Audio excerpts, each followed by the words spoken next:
अस्सलाम वालेकुम, मैं हूं डॉक्टर नईम और आप देख रहे हैं मेरा यूट्यूब चैनल साइंस की जान। और आज हम पढ़ेंगे एक बहुत ही बेसिक साइंस की बहुत ही बेसिक एक टॉपिक को पढ़ेंगे जो कि एक्चुअली केमिस्ट्री का बहुत बेसिक टॉपिक है। जब आप केमिस्ट्री पढ़ोगे तो इसके लिए आपको इस चीज़ की ज़रूरत पड़ेगी। तो आज हमारा जो टॉपिक है वो है एटम। सबसे पहले हम एटम की डेफिनेशन पढ़ेंगे कि एटम क्या होता है।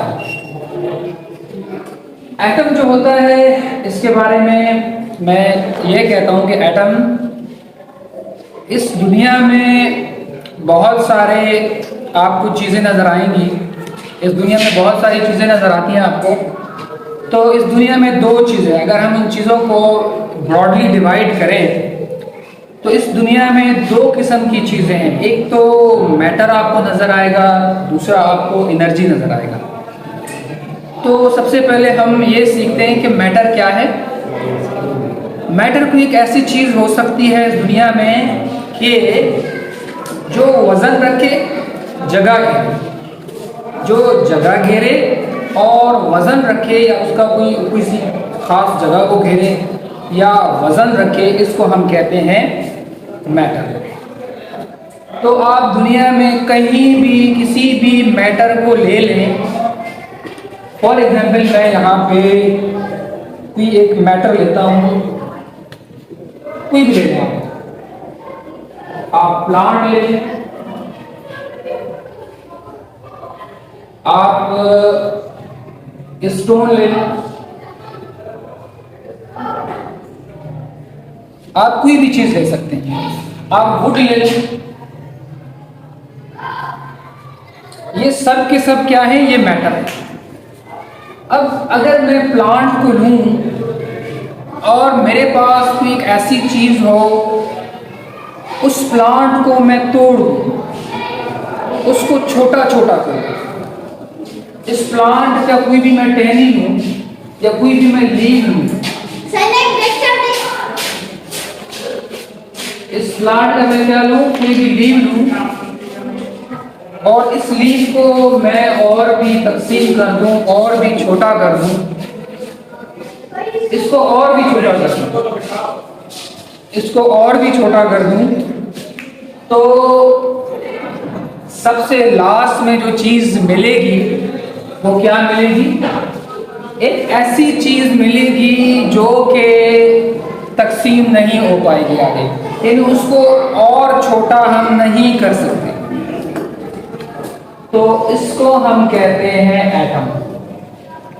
यानी उसको मजीद हम क्या कर सकते हैं? उसको मजीद छोटा नहीं कर सकते, उसको मजीद तकसीम नहीं कर सकते। अगर मैं इसके नाम के बारे में आपको कुछ बताऊं कि एटम एटमॉस से निकला है, ग्रीक वर्ड है जिसका नाम है एटमॉस, ATMOS, और एटमॉस का मतलब है इनडिवाइजेबल।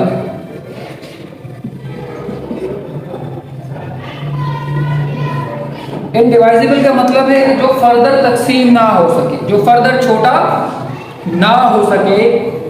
तो ऐसी चीज को हम क्या कह सकते हैं? एटम कह सकते हैं। और इसी एटमॉस की वजह से इसका नाम पड़ा एटम। तो एटम क्या है? बहुत ही जो बेहतरीन इसकी डेफिनेशन है, एटम किसी भी मैटर का छोटे से छोटा जर्रा होता है जो मजीद तकसीम ना हो सके, उसको हम एटम कहते हैं।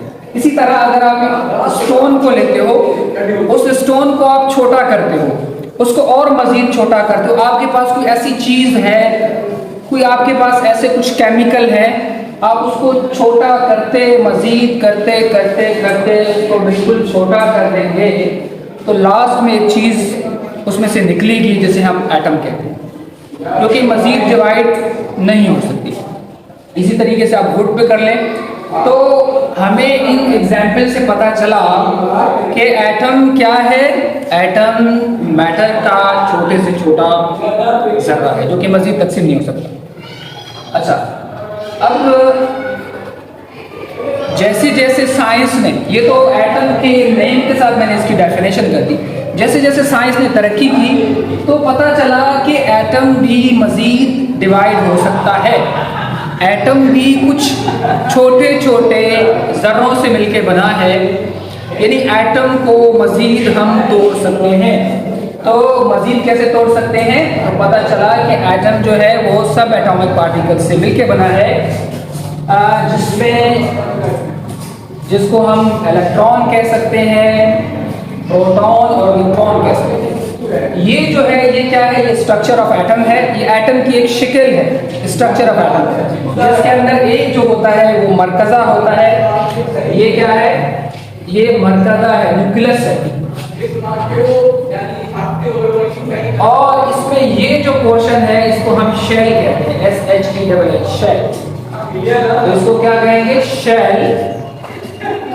और इसको क्या कहेंगे? न्यूक्लियस, यानी मरकज़ा। एटम के मरकज़े में क्या होते हैं? प्रोटॉन और न्यूट्रॉन मौजूद होते हैं, यानी एक सब एटॉमिक पार्टिकल, यानी एटम जिनसे मिलके बना हुआ है। वैसे तो बहुत सारे और भी छोटे छोटे ज़र्रे हैं, लेकिन इस किताब में 6th क्लास में हम सिर्फ इन फंडामेंटल पार्टिकल्स के बारे में पढ़ेंगे कि इसके मरकज़े के अंदर प्रोटॉन होते हैं और न्यूट्रॉन होते हैं। क्या होते हैं? प्रोटॉन और न्यूट्रॉन। तो हम इसको लिखते हैं, ये क्या है? ये है प्रोटॉन, और इसे क्या कहेंगे? ये है न्यूट्रॉन। इसी तरीके से मरकज़े के ऊपर दायरे आपको नजर आ रहे होंगे। तो जो मरकज़ के ऊपर दायरे आपको नजर आ रहे हैं इनको हम शेल कहते हैं, और इन शेल में एक ख़ास किस्म के ज़र्रे पार्टिकल्स को घूम रहे होते हैं, जिनको हम कहते हैं इलेक्ट्रॉन्स। तो ये जो इसके शेल होंगे ये डिपेंड करेंगे कि एटम कौन सा है। अगर कोई बहुत बड़ा एटम होगा तो उस पर और भी ज़्यादा दायरे या शेल मौजूद होंगे। तो ये था आज का टॉपिक एटम। उम्मीद है कि आपको समझ आया होगा।